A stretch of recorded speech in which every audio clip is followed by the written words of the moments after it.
Indian രാഷ്ട്രീയത്തിലെ ചാണക്യൻ തിരുവനന്തപുരത്ത്.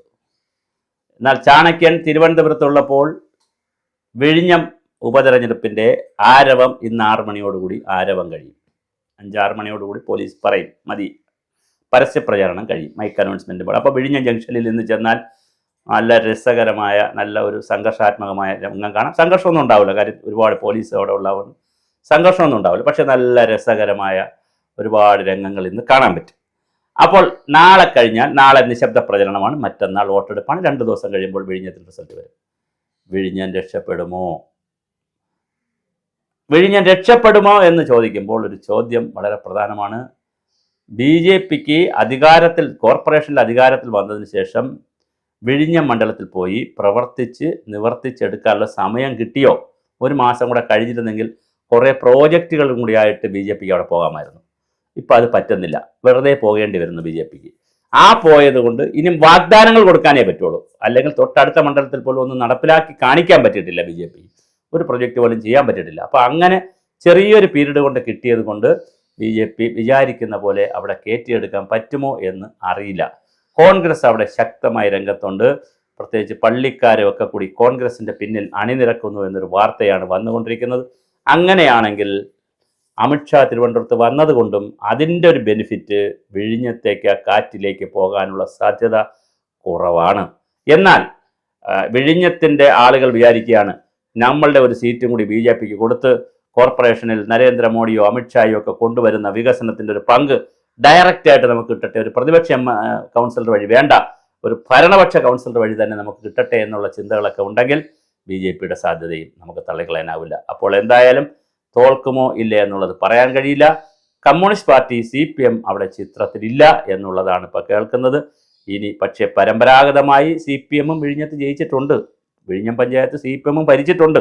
അതിൻ്റെ ഒരു പാരമ്പര്യം അവിടെ ഉണ്ടാകുമോ? കാരണം പിണറായി വിജയൻ ഇപ്പോൾ ഇറങ്ങിയിട്ടുണ്ട്. നാളെ സത്യാഗ്രഹം ഇരിക്കുന്നു, ഇവിടെ പാളയം രക്തസാക്ഷി മണ്ഡപത്തിൽ കേന്ദ്രത്തിനെതിരെ സത്യാഗ്രഹം ഇരിക്കുന്നു. പിണറായി വിജയന് കിട്ടിയിരിക്കുന്ന PR വർക്ക് എന്ന് പറഞ്ഞാൽ അടിമുടി മാറണം. ആരെ കണ്ടാലും കെട്ടിപ്പിടിക്കണം, ആരെ കണ്ടാലും ചിരിക്കണം, ആരെ കണ്ടാലും ക്ഷേമാന്വേഷിക്കണം, ആരെ കണ്ടാലും ഭക്ഷണം കഴിച്ചോ എന്ന് ചോദിക്കണം, ഇല്ലെങ്കിൽ ഭക്ഷണം വാങ്ങിച്ചു കൊടുക്കാൻ ഗവൺമെൻറ്റിനോട് പറയണം. അങ്ങനെ അടിമുടി പിണറായി മാറിയിരിക്കുകയാണ്. ഈ അടിമുടി മാറ്റം വിഴിഞ്ഞത്തെ സ്വാധീനിക്കുമോ നമുക്കറിയില്ല. ഭരണകക്ഷി ആയതുകൊണ്ട് എന്തെങ്കിലും വാഗ്ദാനങ്ങൾ അവിടെ വിഴിഞ്ഞത്ത് കൊടുത്തിട്ടുണ്ടോ അണ്ടർഗ്രൗണ്ട് വഴിയൊക്കെ? കാരണം അവിടെ ഒരുപാട് കൺസോളിഡേറ്റഡ് വോട്ടുകളുള്ള ഒരു പ്രദേശം കൂടിയാണ്. ഞാനതിന് മറ്റർത്ഥത്തിൽ പറയുന്നില്ല, ഇവിടെ ഇങ്ങനെ പറഞ്ഞു നിർത്തുന്നു. കുറേ കൺസോളിഡേറ്റഡ് വോട്ടുള്ള സ്ഥലമാണ്. അങ്ങനെയുള്ള സ്ഥലത്ത് അദാനിയുടെ സ്വാധീനം ഉണ്ടാകുമോ? അദാനിയുടെ പണവും മറ്റു കാര്യങ്ങളൊക്കെ സ്വാധീനിക്കുമോ? അതോ പിണറായി വിജയൻ്റെ ഭരണം സ്വാധീനിക്കുമോ?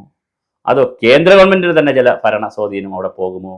ജോർജ് കുര്യൻ്റെ ചില സംഭാഷണങ്ങൾ, രഹസ്യ സംഭാഷണങ്ങൾ അവിടെ വർക്കൗട്ട് ചെയ്യുമോ? രാജീവ് ചന്ദ്രശേഖർ ആരെങ്കിലുമൊക്കെ രഹസ്യമായി കണ്ട് അവിടെ വർക്കൗട്ട് ചെയ്തിട്ടുണ്ടോ? ഇതെല്ലാ സാധ്യതകളും വിഴിഞ്ഞത്തിനുണ്ട്. കാരണം അതെന്തെന്നാൽ ഇപ്പോൾ തിരുവനന്തപുരം കോർപ്പറേഷനെ സംബന്ധിച്ചിടത്തോളം വിഴിഞ്ഞം ഒരു ടെസ്റ്റ് ഡോസാണ്, ഒരു സാമ്പിൾ വെടിയാണ്. പ്രതിപക്ഷത്തിന് BJP അടിക്കാൻ കിട്ടുന്ന ഏറ്റവും വലിയ സാമ്പിൾ വടിയാണ് വിഴിഞ്ഞം. വിഴിഞ്ഞം തോറ്റാൽ ഇതാ നിങ്ങൾ രാജിവെക്കൂ എന്ന് പറയാൻ ഒരു വലിയ സാധ്യത, പിന്നെ ഒരു ഊർജം കോൺഗ്രസിനും CPM-നും കിട്ടും. എന്നാൽ വിജയിച്ചാൽ ഞങ്ങളിതാ വിജയിച്ചു, ഇനിയിപ്പോൾ അടുത്ത് കേരളം പിടിക്കും എന്ന് പറയാൻ BJPക്ക് ഒരു സാധ്യത കിട്ടും. അപ്പോൾ വളരെ രസകരമായിട്ടുള്ള തൃക്കാക്കര തിരഞ്ഞെടുപ്പൊക്കെ പോലെ വളരെ മനോഹരമായിട്ടുള്ള ഒരു തിരഞ്ഞെടുപ്പാണ് വിഴിഞ്ഞത്ത് നടക്കുന്നത്. ആ തിരഞ്ഞെടുപ്പ് ആര് നേടും, ആര് വീഴും, ബിനു കുളത്തിൽ ചാടിയത് ഗുണം ചെയ്യുമോ എന്ന് 13-ൻ്റെ തിരഞ്ഞെടുപ്പ് കഴിഞ്ഞാൽ ഉടനെ അറിയാം. അതോ കുളത്തിൽ ചാടിയത് വെറുതെ ആകുമോ? ആ കുഞ്ഞ് രക്ഷപ്പെട്ടു, കാലിൽ മുറിവേറ്റിയത് വെറുതെ മുറിവായി തന്നെ നിൽക്കുന്നത്, അത് ഉണങ്ങി കഴിഞ്ഞ് ശരിയാവുന്നതല്ലാതെ മനസ്സിനേൽക്കുന്ന മുറിവായി തന്നെ നിൽക്കുമോ നമുക്കറിയില്ല. കാത്തിരുന്ന് കാണാം. വിഴിഞ്ഞത്ത് എനിക്ക് ജനങ്ങളോട് പറയാനുള്ളത്, നിർഭയത്തോടു കൂടി നിങ്ങൾ 90% ആളുകളും പോയി വോട്ട് ചെയ്യണം. അതാണ് പ്രധാനം. എല്ലാവരും പോയി വോട്ട് ചെയ്യുക, നിർഭയത്തോടു കൂടി രാവിലെ തന്നെ പോയി എല്ലാവരും വോട്ട് ചെയ്യുക. ജനാധിപത്യത്തിൽ വോട്ട് ചെയ്യലൊരു പ്രധാന കടമയാണ് ആളുകൾക്ക്. എന്നാൽ ഇത് പറയുമ്പോൾ നമ്മളെ കൂടെ നിൽക്കുന്നവരും ബന്ധുക്കളും ബന്ധുമിത്രാദികളൊക്കെ ചിലപ്പോൾ ചെയ്യത്തില്ല. ഞാൻ തന്നെ പലപ്പോഴും വോട്ട് ചെയ്യാൻ പോയിട്ടില്ലാത്ത വർഷങ്ങളുണ്ട് പണ്ട്. പക്ഷേ ഇപ്പോൾ കുറേ കൂടി വോട്ട് പോകണം എന്ന അഭിപ്രായക്കാരാണ്. കാരണം ജനാധിപത്യത്തിൽ ജനങ്ങളുടെ ഒരു എന്തെങ്കിലും പറയാൻ, എന്തെങ്കിലും ഒരു അവസരം ഭരണകൂടത്തിന് അനുകൂലമായോ പ്രതികൂലമായോ ഇട്ടൊക്കെ നമുക്ക് രേഖപ്പെടുത്താൻ പറ്റുന്ന ഒരേ ഒരു സാധ്യത ജനാധിപത്യത്തിൽ വോട്ടാണ്. അത് പരമാവധി പങ്കെടുക്കണം, എല്ലാവരും പങ്കെടുക്കണം.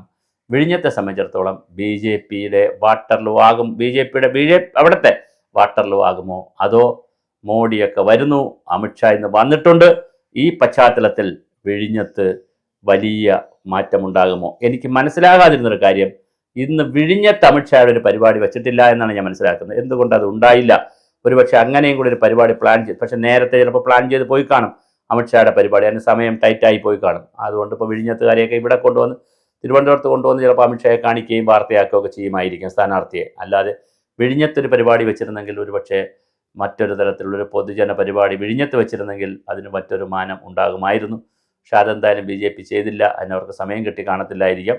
എന്ത് തന്നെയായിരുന്നാലും ബി ജെ പി തിരുവനന്തപുരം കോർപ്പറേഷനിൽ ഒരു സീറ്റ് കൂടി പിടിക്കുമോ എന്നുള്ളതാണ് ഇതിനിടയിൽ ഒരു നടന്ന വാർത്ത. ഗവർണർ എല്ലാ ചേട്ടന്മാരെയും ചേച്ചിമാരെയും വിളിച്ച് ചായ കൊടുത്തു. ശ്രീലേഖ IPS അവിടെയും പോയില്ല. അപ്പോൾ ശ്രീലേഖ IPS മാഡം വാർത്തകളിൽ നിന്ന് വാർത്തകളിലേക്ക് നിറഞ്ഞുകൊണ്ടിരിക്കുന്നു. അവർ മേയറായില്ല, അവർ മത്സരിക്കാൻ വന്നു, വാർത്ത. മേയറായില്ല, വാർത്ത. പ്രശാന്തിൻ്റെ ഓഫീസ് ചോദിച്ചു, വാർത്ത. പ്രശാന്ത് MLA അവിടെ നിന്ന് മാറി, വാർത്ത. വോട്ട് അസാധു ചെയ്തു, വാർത്ത. ഇനി ഗവർണർ അവിടെ ചായ കുടിക്കാൻ പോയില്ല, വാർത്ത. അങ്ങനെ 6 വാർത്തകൾ സൃഷ്ടിച്ചിട്ടുള്ള കോർപ്പറേഷനിലെ വാർത്താ താരമായി ശ്രീലേഖ IPS മാറിയതും ഈ വിഴിഞ്ഞം തെരഞ്ഞെടുപ്പിനിടയിൽ നമ്മൾ കാണേണ്ടുന്ന രാഷ്ട്രീയ മാറ്റമാണ്. അങ്ങനെ ശ്രീലേഖ IPSനെ മേയറാക്കാതെ തഴഞ്ഞത് അവിടുത്തെ BJPക്ക് വോട്ട് ചെയ്യുമെന്ന് വിചാരിച്ചിരുന്ന കുറച്ച് ന്യൂജൻ ആളുകൾക്കെങ്കിലും എങ്കിൽ ഒരു പണി ശ്രീലേഖ IPSന് ഇത് കൊടുത്തില്ലേ, എങ്കിലൊരു പണി കൊടുക്കാം എന്നാരെങ്കിലും ചിന്തിക്കുമോ? ഇതാ വോട്ടിനെ സ്വാധീനിക്കുമോ? അത് നമുക്കറിയത്തില്ല. അപ്പോൾ വോട്ടിൻ്റെ സ്വാധീന ഘടകങ്ങളെക്കുറിച്ച് നല്ല രസകരമായ ഒരു ഗവേഷണവും പഠനവും നടക്കേണ്ടതാണ്. പ്രത്യേകിച്ച് മലയാളി നിന്ന നിരപ്പിന് അപ്പൻ കണ്ടവൻ അപ്പ എന്ന് വിളിക്കും, ഇരുന്ന ഇരിപ്പിന് മാറ്റി ചിന്തിക്കുകയും ചെയ്യുന്നൊരു സ്വഭാവം മലയാളിക്കുണ്ട്. അത് നല്ലതാണോ ചീത്തയാണോ എന്നൊന്നും എനിക്കറിയത്തില്ല. എന്തായാലും വിഴിഞ്ഞം ആരെ വാഴ്ത്തും ആരെ വീഴ്ത്തും എന്നുള്ളത് നമുക്ക് കാത്തിരുന്ന് കാണേണ്ടുന്ന പുതിയൊരു വിഷയമാണ്.